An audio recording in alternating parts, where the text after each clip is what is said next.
আলহামদুলিল্লাহ ওয়াসসালাতু ওয়াসসালাম ওয়া সাহাবি আজমাইন আম্মা বাদ আউযু বিল্লাহি মিনাশ শাইতানির রাজিম বিসমিল্লাহির রহমানির রহিম উদু ইলা সাবিলি রাব্বিকা বিল হিকমা ওয়াল মাউযাতিল হাসানাত ওয়াজাদিলহুম বিল্লাতি হাসান রাব্বি ইশরাহ লি সাদরি ওয়া ইয়াসসির লি আমরি ওয়াহলুল উকদাতাম মিন লিসানি ইয়াফকাহু কাওলি। সবাইকে স্বাগত জানাই ইসলামিক সম্ভাষণে। আসসালামু আলাইকুম ওয়া রাহমাতুল্লাহি ওয়া বারাকাতুহু। আল্লাহর দয়া, শান্তি ও রহমত আপনাদের সবার উপর বর্ষিত হোক।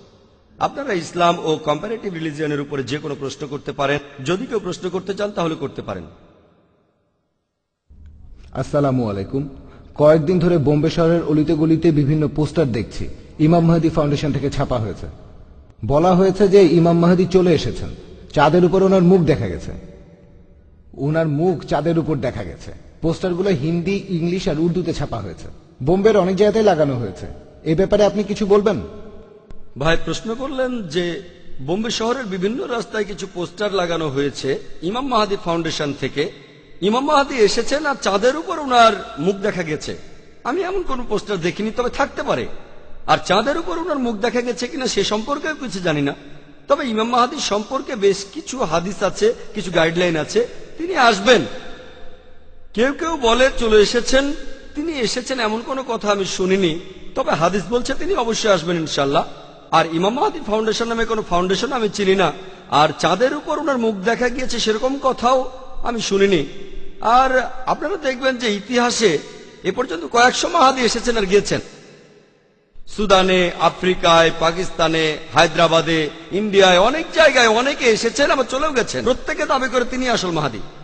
এখানে কিছু নিদর্শন থাকবেন ইনশাআল্লাহ। ইমাম মাহাদি আসবেন, ঈসা আলাইহিস সালামও আসবেন, অবশ্যই তারা আসবেন। আর পৃথিবীতে একদিন খিলাফত প্রতিষ্ঠিত হবে। আমরা অপেক্ষা করছি ইনশাআল্লাহ। তবে আমাদের কোরআন আর হাদিস মেনে চলতে হবে। তিনি কবে আসবেন জানি না, এখন না পরে আসবেন তা জানি না। আমাদের কোরআন এবং হাদিস মেনে চলতে হবে, সেটাই গুরুত্বপূর্ণ। যারা নিজেদের ইমাম মাহাদি বলেছেন বেশিরভাগই কোরআন এবং সুন্নাহ থেকে সরে গিয়েছিলেন। তাই আমাদের কোরআন এবং হাদিস মেনে চলতে হবে আর আল্লাহ রাসূলের আদেশ মানতে হবে। আশা করি উত্তরটা পেয়েছেন। হ্যাঁ ভাই। আসসালামু আলাইকুম। ওয়ালাইকুম আসসালাম ওয়া রাহমাতুল্লাহ। জাকির ভাই, আমরা ভালো কাজে উৎসাহ দেই আর খারাপ কাজে নিষেধ করি। এখন মুসলিম এলাকায় যে মদের দোকানগুলো আছে তারা যেন অন্তত পক্ষে মুসলিম এলাকায় মদ বিক্রি না করে, সেজন্য কি করতে পারি? আপনি কি বলেন? ভাই প্রশ্ন করলেন আর সূরা ইমরানের 110 নম্বর আয়াতের উদ্ধৃতি দিলেন, যেখানে বলা হয়েছে কুনতুম খায়রা উম্মাতিন উখরিজাত লিন-নাস তা'মুরুনা বিল মারুফি ওয়া তানহাউনা আনিল মুনকার ওয়া তু'মিনুনা বিল্লাহ। মুসলিমরা তোমরাই শ্রেষ্ঠ উম্মত, কারণ তোমরা সৎ কাজের নির্দেশ দাও, অসৎ কাজে নিষেধ করো, আল্লাহকে বিশ্বাস করো। আপনি বলছেন যে ইন্ডিয়ায় অনেক মদের দোকান আছে, বিশেষ করে যেগুলো মুসলিম এলাকায়, এরা যাতে মদ বিক্রি না করে সেজন্য আমরা কি করতে পারি? যখনই খারাপ কিছু দেখবেন, আমাদের নবীজি সাল্লাল্লাহু আলাইহি ওয়াসাল্লাম বলেছেন যখন খারাপ কিছু দেখবেন হাত দিয়ে থামাতে পারলে সেটা হাত দিয়ে থামান, মুখ দিয়ে থামাতে পারলে মুখ দিয়ে থামান। কমপক্ষে আপনি মনে মনে অভিশাপ দেন। আর এটা করলে হবেন একেবারে নিচু স্তরের মুমিন। খারাপ জিনিসকে থামানোর অনেক পদ্ধতি হতে পারে, হাত অথবা মুখ, এর কোনোটাই যদি করতে না পারেন তাহলে মনে মনে অভিশাপ দেন। এখানে অনেক কিছু করতে পারেন, তাদের বোঝাতে পারেন। সেই মদের দোকানের মালিক যদি মুসলিম হয়, বুকলেট বিলি করতে পারেন কোরআনের আয়াতের উদ্ধৃতি দিয়ে, হাদিসের উদ্ধৃতি দিয়ে, ইত্যাদি ভাবে। এখন দোকানের মালিক মুসলিম হোক কি অমুসলিম, আপনি মানুষকে সচেতন করে তুলতে পারেন যে মদ স্বাস্থ্যের জন্য ক্ষতিকর।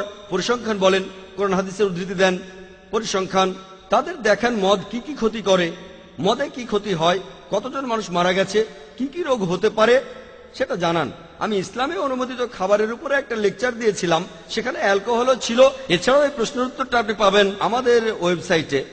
পুরো লেকচারটা অ্যালকোহল নিয়ে না, তবে সেখানে কিছু পয়েন্ট বলেছি, কিছু পয়েন্ট যুক্তির, কিছু পয়েন্ট বিজ্ঞানের, বিভিন্ন অসুখ বিসুখের, কিছু কোরআনের আয়াতের, বাইবেলের অনুচ্ছেদের, বেদের কথাও সেখানে বলেছি। এই কথাগুলো নিয়ে একটা বুকলেট বানান, মদের ক্ষতিকর দিকগুলো নিয়ে একটা বুকলেট বানিয়ে সেটা বিলি করতে পারেন। আমাদের কাজ আল্লাহ পবিত্র কোরআনে বলেছেন, সূরা গাশিয়ার 21 নম্বর আয়াতে উল্লেখ করা হয়েছে, ফাযাক্কির ইন্নামা আনতা মুযাক্কির। আল্লাহ নবীজিকে বলেছেন তোমার কাজ হলো উপদেশ দেয়া। একজন নবীর দায়িত্ব উপদেশ দেয়া, একইভাবে আমরা উপদেশ দেব। তাদের মানসিকতা বদলানো আল্লাহ তাআলার হাতে। আমরা যথাসাধ্য চেষ্টা করব, এই কাজটা বন্ধ করার চেষ্টা করব, অন্তত বলতে পারবো চেষ্টা করেছিলাম। ফলাফলটা পরের ব্যাপার। এটা করতে গেলে বুকলেট বিলি করেন, তাদের সাথে আলোচনা করেন, সেমিনারের ব্যবস্থা করেন। সেই এলাকায় মদ খেলে কি কি ক্ষতিগুলো হয় বিভিন্ন ধর্মগ্রন্থের উদ্ধৃতি দেন, ইসলামিক ধর্মগ্রন্থ, বাইবেল, বেদের উদ্ধৃতি দেন, সচেতন করেন, ক্যাম্পেইন করেন, ওয়ার্কশপ করেন, এরকম অনেক কিছুই করতে পারেন। তবে সব মানুষই সবকিছু করতে পারে না। লোকে বলে আপনি কি করবেন, অনেক কিছু করা যায়। তাহলে মদ বিক্রি বন্ধ করতে এগুলো করতে পারেন। যদি চান দোকান মালিকের সামনে হিকমার সঙ্গে কথা বলবেন, সেটাও করতে পারেন। আপনার উপরে নির্ভর করবে। মালিক যদি মুসলিম হয় তাহলে তার সঙ্গে দেখা করতে পারেন আর হিকমার সাথে কথা বলেন। এভাবে মুসলিম মালিকদের সাথে কথা বলেন। মালিক অমুসলিম হলে বেদ থেকে উদ্ধৃতি দেন। এটা আপনার উপরে নির্ভর করবে। আর এভাবে আপনি মালিক আর কাস্টমারদের সচেতন করতে পারেন। দুটোর যে কোনো একটাই সফল হতে পারবেন, না হলেও চেষ্টা তো করেছেন। আল্লাহ তাআলাকে বলতে পারবেন এই খারাপ কাজটা থামানোর জন্য আমি যথাসাধ্য চেষ্টা করেছি। আশা করি উত্তরটা পেয়েছেন। কোনো ভাইকে প্রশ্ন করবেন? আসসালামু আলাইকুম। ওয়ালাইকুম আসসালাম রহমতুল্লাহ। স্কুলে বা কলেজে ভর্তির জন্য ডোনেশন দেয়া এর অনুমতি আছে? ভাই, আপনি প্রশ্ন করলেন যে স্কুল বা কলেজে ভর্তির জন্য ডোনেশন দেওয়ার অনুমতি আছে কিনা, ইসলামিক নিয়মে অনুমতি আছে কিনা। দেখেন, এই ডোনেশনটা যদি স্কুলের উন্নতির কাজে লাগানো হয়, যেখানে স্কুল কর্তৃপক্ষ আপনাকে একটা রসিদ দেবে, আমার মতে সেটা হারাম না। ব্যাপারটা খুব ভালো না, তবে হারামও না। যেমন ধরেন একজন ধনী লোক, তিনি ডোনেশন দিলেন 10,000, 50,000 বা 1 লাখ টাকা। সেটা দিয়ে স্কুলের নতুন বিল্ডিং বানানো হবে বা নতুন টিচার নিয়োগ দেওয়া হবে, তাতে সমস্যা নেই। তবে এটা যদি ঘুষ হয়, সেটা হারাম। ঘুষ আর ডোনেশনের মধ্যে পার্থক্য আছে। পবিত্র কোরআনে সূরা বাকারার 188 নম্বর আয়াতে উল্লেখ করা হয়েছে, অন্যের সম্পত্তি গ্রাস করার জন্য বিচারকদের হাতে ঘুষ দিও না। যদি এটা ঘুষ হয়ে থাকে, সেটা হারাম। ডোনেশন হলে অনুমতি আছে। এখন মানুষ হয়তো বলবে একই জিনিস, পার্থক্য নেই। ঘুষ আর ডোনেশন একই জিনিস, ডোনেশন দেয়া আর ঘুষ দেওয়া সমান। নবীজি সাল্লাল্লাহু আলাইহি ওয়াসাল্লাম বলেছেন, একজন প্রশ্ন করেছিল উপহার আর ঘুষের মধ্যে আপনি পার্থক্য করবেন কিভাবে? তুমি ওই অবস্থানে না থাকলে, উপহারটা যদি না আসতো, তাহলে ঘুষ। এখন আমরা অনেকেই ডোনেশন দেই মেডিকেল কলেজে অথবা ইঞ্জিনিয়ারিং কলেজে অথবা কোনো স্কুলে।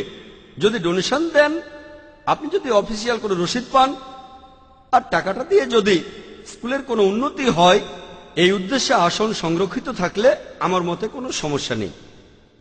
কিন্তু ডোনেশনের এই টাকাটা যদি প্রিন্সিপালের পকেটে যায় অথবা ম্যানেজমেন্টের পকেটে, কোনো টিচারের পকেটে, তাহলে হারাম, এটা ঘুষ। আপনি বেশিরভাগ ক্ষেত্রে দেখবেন যে ডোনেশনটা দেবেন সেটা কারো পকেটে চলে যাবে। রসিদ দিতে পারে বা নকল রসিদও দিতে পারে, এটাও ঠিক না। তাহলে যদি ডোনেশন দিতে চান, এই ব্যাপারগুলো দেখতে হবে। আর এই ব্যাপারগুলো দেখে আপনি ডোনেশন দিতে পারেন, টাকাটারও সদ্ব্যবহার হবে। তবে যদি তারা সরাসরি ঘুষ চায়, সেটা হারাম। ঘুষ দিয়ে ভর্তি করানো সম্পূর্ণ হারাম। আশা করি উত্তরটা পেয়েছেন।